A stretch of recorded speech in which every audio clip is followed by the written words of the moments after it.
हाँ जी, सभी को नमस्कार। मैं परमजोत सिंह सभी का वेलकम करता हूँ अपने इस चैनल परम टीवी पर। आज हम जिस विषय पर बात करने जा रहे हैं वो जितना कॉमन है उतना ही कॉम्प्लिकेटेड भी है कि क्या कारण हुए, क्यों अटैक हुआ, क्यों भारत और पाकिस्तान की एकदम से लड़ाई छिड़ गई। उसके पीछे कारण क्या था? क्या केवल एक ही कारण था? क्या केवल कोई एक फौरी कारण ही था जिसके कारण एकदम से लड़ाई छिड़ गई, या इसके पीछे ढेर सारे कारणों की कोई सीरीज है जिसके कारण ये लड़ाई एकदम से हमारे सामने प्रकट हो गई? इसी बात पर हम इस छोटी सी वीडियो पर चर्चा करेंगे। तो बात करते हैं उस दिन से जब इस लड़ाई का माहौल बनना शुरू हुआ। मींस जब पाकिस्तानी फौज के जर्नल ने एक डायस्पोरा कन्वेंशन जो कि इस्लामाबाद में थी उसमें अपने दिल के हाव भाव पूरी दुनिया के आगे व्यक्त किए। उसमें उन्होंने बेसिकली 3 बयान दिए। नंबर 1 कि कश्मीर पाकिस्तान की शाह रग है, उसको कोई अलग नहीं कर सकता। नंबर 2 इंडिया और पाकिस्तान की जो फॉर्मेशन हुई थी वो 2 नेशन थ्योरी थी। नंबर 3 हिंदू और मुस्लिम इकट्ठे नहीं रह सकते, इनमें कल्चरल डिफरेंस है, सोच का डिफरेंस है और सबसे बड़ा धर्म का डिफरेंस है। तो ये 3 बातें उन्होंने अपने उस कन्वेंशन में कही। अब सोचने वाली बात ये थी कि वहाँ सामने तो एनआरआईज बैठे थे, वो एनआरआईज जो ऑलरेडी इस 2 नेशन थ्योरी वाले कल्चर से, इस सोच से बाहर निकल चुके थे और एक ऐसी दुनिया में जा चुके थे जहाँ ये सब कुछ नहीं होता। यानी इस सोच को काफ़ी देर से वो छोड़ चुके थे और दूसरे देश में रह रहे थे जहां उनके हिंदू भी दोस्त हैं, ज्यूइश भी दोस्त हैं, सिख भी उनके कस्टमर्स हैं और मुस्लिम भी। तो क्या आसिम मुनीर ने ये सारी बातें उन लोगों को सुनाने के लिए कही? मेरे ख्याल में नहीं। ये सीधा सीधा आसिफ मुनीर की तरफ से भारत का माहौल ख़राब करने के लिए उठाया गया एक बहुत बढ़िया कदम था। उसकी सोच बिल्कुल सही थी कि वो भारत के मुसलमानों को भड़काना चाहता था कि आप लोगों के लिए एक अलग देश अल्लाह ने बनाया है, आप वहाँ उन हिंदुओं में क्यों रह रहे हो जिनमें और हम में इतने सारे भेद हैं। आप एक ऊंची कौम और हिंदू बनिया, दोनों का कोई मेल ही नहीं, ये दोनों कभी इकट्ठे नहीं रह सकते। पर इसमें मैं फुल क्रेडिट देना चाहूँगा भारत के मुसलमानों को जो ऐसी बातों से भड़के नहीं, जिनका माइंड बिल्कुल क्लियर था कि भारत हमको जान से प्यारा है। और जब भारत के मुसलमान उसके इस झांसे में नहीं आए तो अगला स्टेप क्या हुआ? पहलगाम, जिसमें धर्म पूछ पूछ कर मारा गया कि हाँ, अगर तुम मुस्लिम हो तो कुरान पढ़ के दिखाओ, अगर कुरान नहीं पढ़ सके तो गोली खाओ। दोस्तों, ये एक बहुत बड़ा कारण बन सकता था भारत में हिंदू मुस्लिम फसाद शुरू करवाने के लिए। पर यहाँ पर भी इंडिया के मुस्लिम्स इंडिया के साथ खड़े रहे।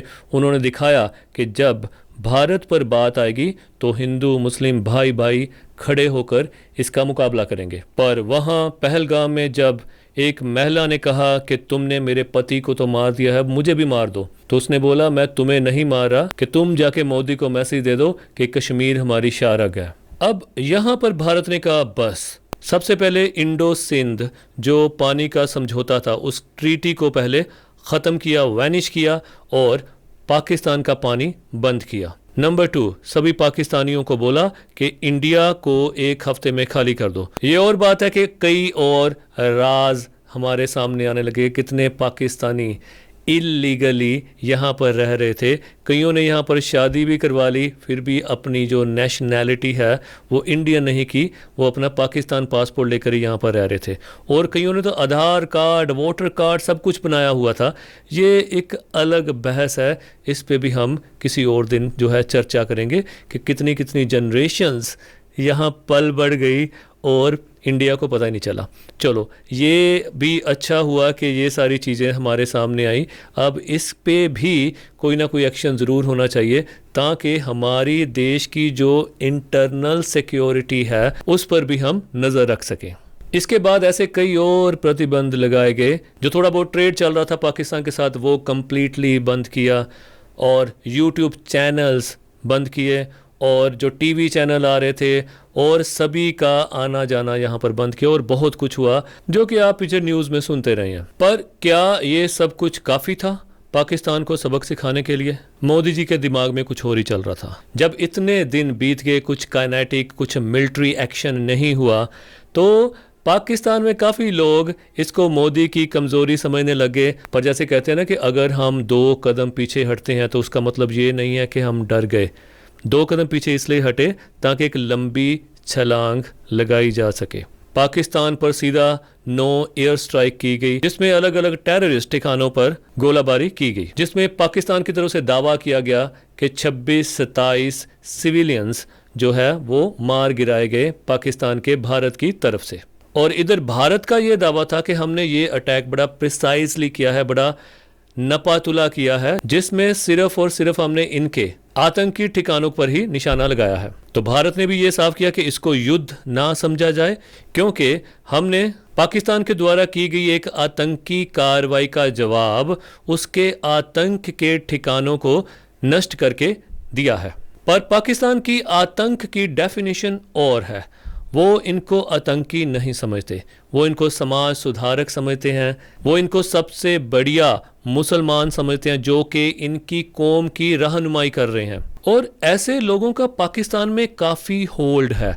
कई लोग मुझे कहते हैं कि सर आप बताओ पाकिस्तान अच्छा है कि बुरा। तो मैं उनसे पूछता हूँ कि आप कौन से पाकिस्तान की बात कर रहे हो। पाकिस्तान कई तरह का है, ठीक। नंबर 1 आम पाकिस्तानी बहुत अच्छे हैं, बहुत बढ़िया। नंबर 2 जिहादी एक्सट्रीमिस्ट जो कि बहुत ज़्यादा रेडिकलाइज हुए हैं, जो कि अपने इस्लाम को ही ऐसे इंटरप्रेट करते हैं कि जो वो आतंकी कार्रवाइयाँ कर रहे हैं वो अकॉर्डिंग टू इस्लाम है। Number 3 political Pakistan. नंबर 4 फौज का पाकिस्तान। आम करके बोला जाता है कि हर देश के पास फौज होती है, पर पाकिस्तान के लिए बोला जाता है एक फौज के पास देश है, जिसको पाकिस्तान कहते हैं। और यही नहीं, पाकिस्तान थोड़ी दूर जाकर बदलता भी रहता है।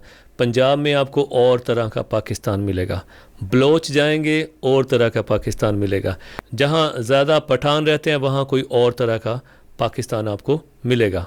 उर्दू बोलने वाला पाकिस्तान और पंजाबी बोलने वाला पाकिस्तान और एक और पाकिस्तान भी है जो अपना लीडर इमरान खान को मानता है। तो इसीलिए ही प्राइम मिनिस्टर मोदी ने एक बार कहा था कि मैं पाकिस्तान जाऊं तो सही, पर बात किससे करूं, कि मुझे तो अभी तक यही नहीं समझ आ रहा कि उस देश को चलाने वाला कौन है। क्या मुझे वहां प्राइम मिनिस्टर से बात करनी चाहिए, या उनकी फौज के जर्नैल से, या वहां रेडिकलाइज जो ऑर्गेनाइजेशंस हैं उनके हेड से? क्योंकि ये तीनों ही एक दूसरे को ओवरलैप करने की कोशिश में लगे रहते हैं। खैर, मैं अपने उसी टॉपिक पर आऊं तो जब पाकिस्तान पर अटैक हुआ इंडिया की तरफ से, तो पाकिस्तान बहुत रोया, चिल्लाया कि भारत ने हम पर नाजायज हमला किया है। भारत ने कोई भी प्रूफ हमारे आगे नहीं रखा, उसने बस ऐसे ही एक गुंडागर्दी के तहत हमारे ऊपर नाम लगाया और हमारे ऊपर जो अटैक कर दिया, जबकि इसके पीछे हमारा कोई भी हाथ नहीं है। और जैसे पंजाबी में कहते हैं ना कि पाकिस्तान दी तो वो गल सी कि पाकिस्तान कहता हुए कि मैं चोरी नहीं की, मेरा ना लगता। तगो जवाब आया, यार पहला कई बार की तां लगता। सो पाकिस्तान का यही है कि मैंने इस बार चोरी नहीं की, ये तो मेरा ऐसे ही नाम लगा रहे हैं। तो जवाब यही है कि पहले तुमने बहुत बार किया है इसलिए लगा रहे हैं। तो पाकिस्तान का इतिहास इन ऐसी चोरियों से, ऐसे डर्टी वर्क से, जैसे कि उनके जो डिफेंस मिनिस्टर ख्वाजा आसिफ, उन्होंने CNN की इंटरव्यू पर अपने कई राज जो हैं पूरे विश्व के आगे खोल दिए। उसके बारे में भी हम एक अलग वीडियो पर चर्चा करेंगे। और भारत की तरफ से भी ये जो अटैक पाकिस्तान पर किया गया, ये एकदम से नहीं हुआ कि हाँ जी पहलगाम हो गया था इसलिए भारत को गुस्सा आया और एकदम से उसने अटैक कर दिया। ऐसा नहीं है। जैसे कहते हैं ना कि वक्त करता है परवरिश बरसों, हाथ से एकदम से नहीं हुआ करते। ये जो जंग जैसे हालात पैदा हुए थे ये एकदम से नहीं हुए थे, इसकी परवरिश वक्त ने बरसों की। 1947 जब पाकिस्तान बना तब ये मानकर बनाया गया था कि हाँ अब ये हिंदू और मुस्लिम का जो फसाद है, जो लड़ाई झगड़ा है, ये ख़त्म हो गया। इसके हल के लिए बनाया गया था इंडिया अलग और पाकिस्तान अलग। लो जी, हल हो गया। और कश्मीर जो एक प्रिंसली स्टेट था, और उनसे पूछा गया राजा हरि सिंह से कि हाँ जी बताइए, आप इंडिया के साथ जाना चाहते हैं कि पाकिस्तान के साथ? तो उन्होंने कहा हम किसी के साथ नहीं जाना चाहते, हम अपना अलग रहना चाहते हैं। ठीक है जी, आप अलग रहिए, भारत को भी कोई इतराज़ नहीं था। पर पाकिस्तानी सेना और पाकिस्तानी जिहादिस्ट ने एक मोर्चा बनाकर कश्मीर फतेह का अभियान शुरू किया, जिस पे राजा हरि सिंह जो टेंशन में आ गए और उन्होंने पंडित जवाहरलाल नेहरू जी से इसके लिए हेल्प मांगी। जवाहरलाल नेहरू जी ने इस शर्त पर हेल्प देनी मंजूर की कि आप यानी कश्मीर इंडिया का हिस्सा बन के रहेगा, और राजा हरि सिंह ने भी इसके लिए अपनी सहमति दे दी और साइन कर दिए। तब शुरू हुई इंडिया और पाकिस्तान की पहली लड़ाई, जिसमें पाकिस्तानी फौज और उन जिहादियों को कश्मीर से बाहर निकाला गया, और तब से कश्मीर भारत का अभिन्न अंग है। पर फिर भी एक बहुत बड़ा हिस्सा पीओके, जिसे पाकिस्तान ऑक्युपाइड जम्मू एंड कश्मीर, काफ़ी वैसे जम्मू है, कश्मीर थोड़ा सा है, वो पाकिस्तान की तरफ रह गया, जो एक कह लीजिए कि एक विवादित जगह है, जिसको भारत कहता है कि कोई बात नहीं, अच्छे दिन आएंगे। और यहाँ का कश्मीर, जिनको पाकिस्तानी मकबूजा कश्मीर कहते हैं, वो यहाँ पर रह गया। पर इंडिया ने अपना मैप जारी किया, जिसमें उसने पूरा जो पीओके भी था और जो राइट साइड वाला जो चाइना ऑक्युपाइड एरिया है, उसको भी भारत ने अपने मैप में दिखाना शुरू कर दिया। तो ये दोनों जो है विवादित जगह है, जिस पे जद्दोजहद चलती रहती है। अभी तक इसका कोई हल नहीं हुआ। अभी वैसे काफ़ी लोग सोच रहे थे कि अभी इतना पंगा पड़ा ही था, तो ये एक तरफा तो भारत को ठीक कर ही लेना चाहिए था, पीओके जो था अपने अंदर मिला ही लेना चाहिए था। चलिए खैर, इसके बारे में भी आप अपनी राय ज़रूर दीजिएगा कि भारत को क्या ऐसा करना चाहिए था कि मोदी जी ने जो किया वो सही किया। इस पर भी सभी की अलग अलग राय है। कमेंट बॉक्स में आप ज़रूर जो है अपनी राय रख सकते हैं। और इसके बाद देखिए 1965 की, 1971 की कारगिल हुआ, फिर 26/11 होता है, मुंबई अटैक होता है, ताज होटल का होता है, उरी होता है, पुलवामा होता है। तो सारे अटैक होते रहे। भारत कहता है कोई बात नहीं, कोई बात नहीं, हम शांति प्रिय देश हैं, ठीक है। ये सारा कुछ चलता रहा। पर कई बार कोई ज़्यादा शरीफ बन के दिखाए तो उसको उसकी कमज़ोरी समझ लिया जाता है। तो शायद यही था कि अगर पुलवामा या उरी के बाद कुछ एयर स्ट्राइक्स हुई भी तो इनसे पाकिस्तान को कोई फ़र्क नहीं पड़ा।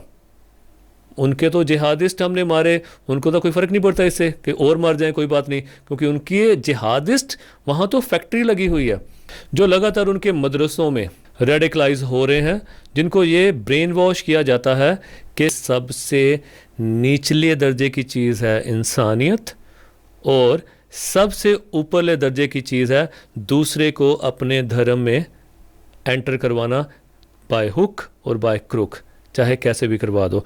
हमारी सिखों की हिस्ट्री जो औरंगज़ेब के साथ और मुगलई सियासत के साथ जुड़ी हुई है, जिसमें हज़ारों लाखों की तादाद में जो है मुग़ल साम्राज्य ने सिखों को शहीद किया, वो सारा इतिहास किसी से लुका छिपा नहीं है। तो आखिर में जो सबसे बड़ा कारण है इस हमले का वो है गजवाए हिंद, कि हिंदुस्तान पर हमला करके उसको एक मुस्लिम राज बनाना। और ये जो गजवाए हिंद है ये कई एंगल से पाकिस्तान की तरफ से चल रहा है, जिसमें वो चाहते हैं कि मुस्लिम पॉपुलेशन माइनॉरिटी से मेजॉरिटी में आ जाए। वैसे तो मेजॉरिटी यही होती है कि अगर 33% से ऊपर चले जाएं तो वो मेजॉरिटी ही कहलाती है। तो ये सब कुछ चल रहा है और यही कुछ कारण है, बेसिक कारण है पहलगाम अटैक के और ऐसे और कई आतंकवादी हमलों के पीछे। तो थैंक यू सो मच, आपने इतना टाइम दिया, इस वीडियो को सुना इतनी देर तक। और ये मेरी पहली वीडियो थी जिससे मैंने कोशिश की कि आप लोगों के सामने अपने विचार कुछ व्यक्त कर सकूं। आप भी अपने विचार कमेंट बॉक्स में ज़रूर रखिए और ये भी बताइए कि अगली वीडियो आप कौन से टॉपिक पर चाहते हैं। वैसे तो मैंने एक लंबी लिस्ट बनाई हुई है पाकिस्तान की और ज़रूर जो है वो आपके साथ शेयर करता रहूँगा। और मेरी यही कोशिश रहेगी एक रैशनल वे के साथ, रैशनल थिंकिंग के साथ मैं अपने विचार आपके सामने रख सकूं। मैं इसमें किसी के पक्ष में और किसी के विपक्ष में भी नहीं हूं। और अगली आने वाली वीडियो में आपको ये भी पता चलेगा कि मैं पाकिस्तान के पक्ष और विपक्ष में भी नहीं हूं, क्योंकि जैसे मैंने आगे भी बताया आपको कि पाकिस्तान के भी कई वर्जन हैं। पर जैसे कहते हैं ना कि अपने चेहरे के दाग किसे दिखाई देते हैं। वक्त हर शख्स को आईना दिखा देता है। सो अच्छा दोस्त वही होता है जो अपने दोस्त को आईना दिखाता रहे।